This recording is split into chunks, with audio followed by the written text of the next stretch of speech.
Well, hello, it's John Bona with the Story of Liberty.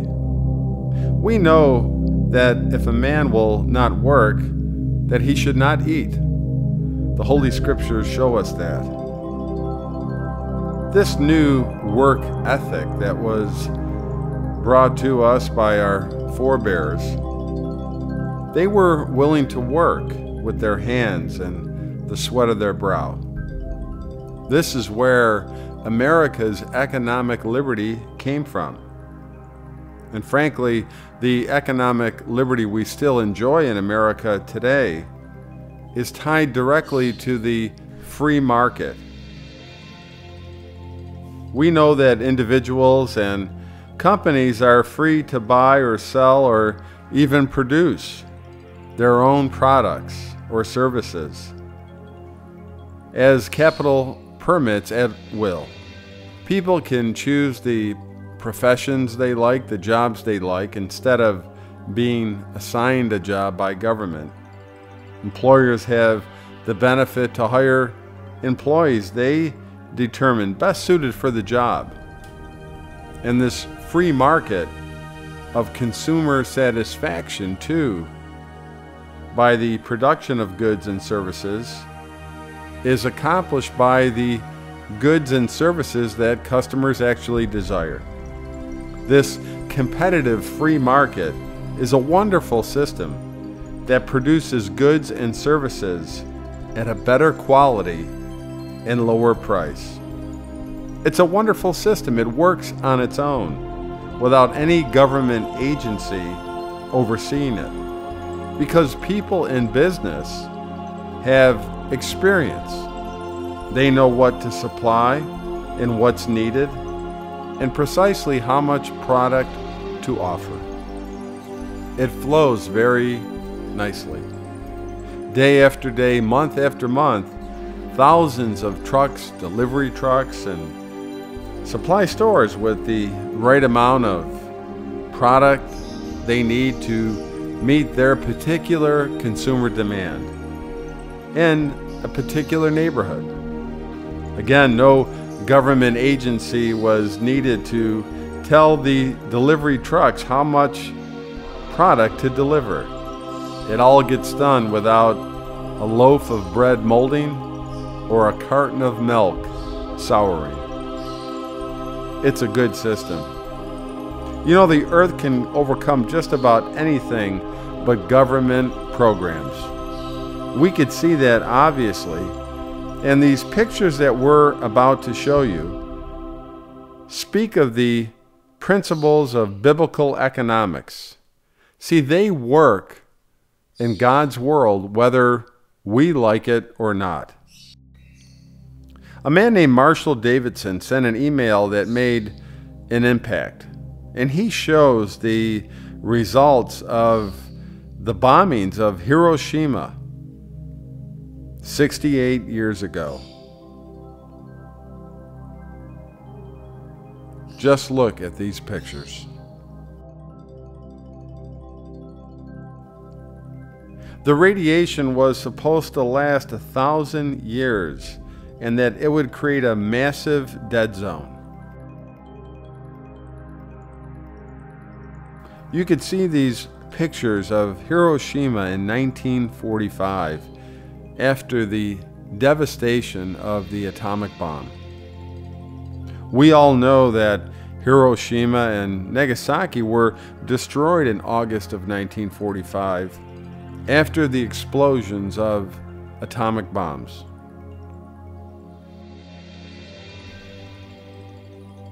However, most people know very little about the great progress made by these people in that 1,000-year dead zone just during the past 68 years or so. Take a look at Hiroshima 68 years later.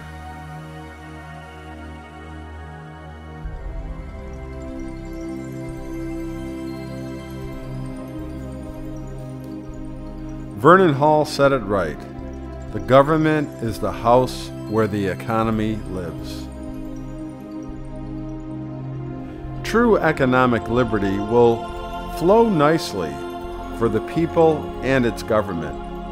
People will own their own property, they'll respect each other's property, they'll abide by contracts and agreements too. Workers can be happy with the occupation they like best in the free market. It's interesting that at the end of the 19th century, America's prosperity produced about half of everything in the entire world. And we had only 6% of the world's population. One of the primary reasons for our success story is that it could be traced back to our Constitution of the United States that our founders put in place so that economic liberty could truly be lived out in a free market. In this free market system, entrepreneurs and business people, they could seek new opportunities and venture into many new industries, making a variety of new products and services, and at the same time creating millions of jobs. This system, this free market system, works very good on its own. And millions of people from all other nations have come to America to find occupation, to start a business, and work and enjoy and prosper in the land of economic liberty. Now we're going to show you an economic dead zone that we barely never hear about. It does exist in the United States. Just take a look at the city of Detroit, 68 years after Hiroshima.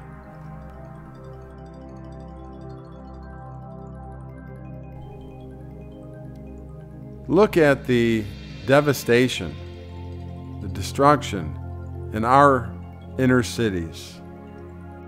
What has caused the long-term destruction of our inner cities like this one we're showing you in Detroit? This economic dead zone. The atomic bomb did not cause it, but the government welfare programs did.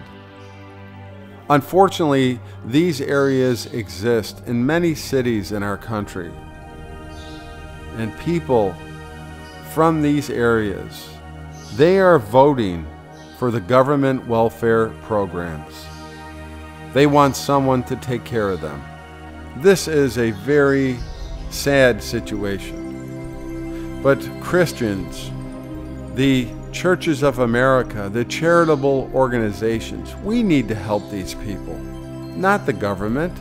We see what happens when the government creates these welfare program systems. They fail.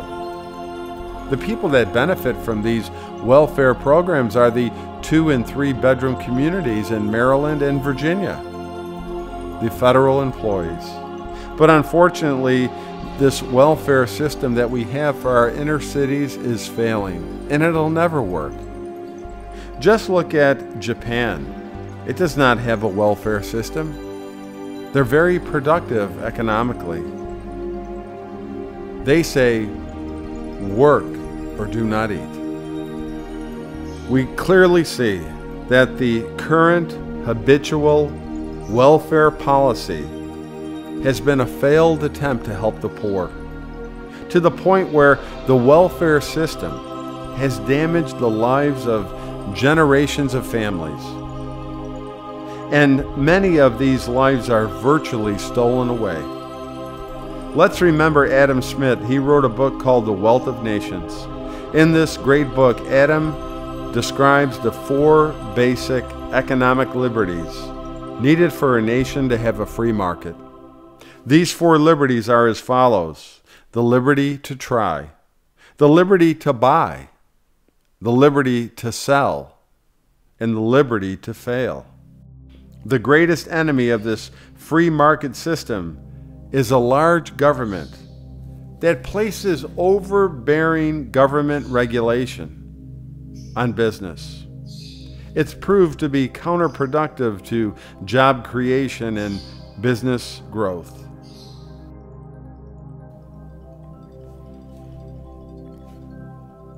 Well, folks, the massive government spending the current administration is doing is failing. The spending is not stimulating the economy. It is putting America in a huge debt situation, a deficit explosion. Don't be fooled and think the government is benevolent. The government produces nothing. It is a taker, and it takes what it can from you and me, the workers, the investors, and private enterprise.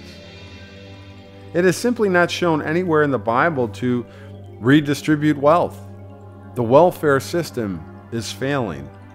The Bible does not support this idea. In the Old Testament, the people of Israel were required to pay 10% of their income to the Lord.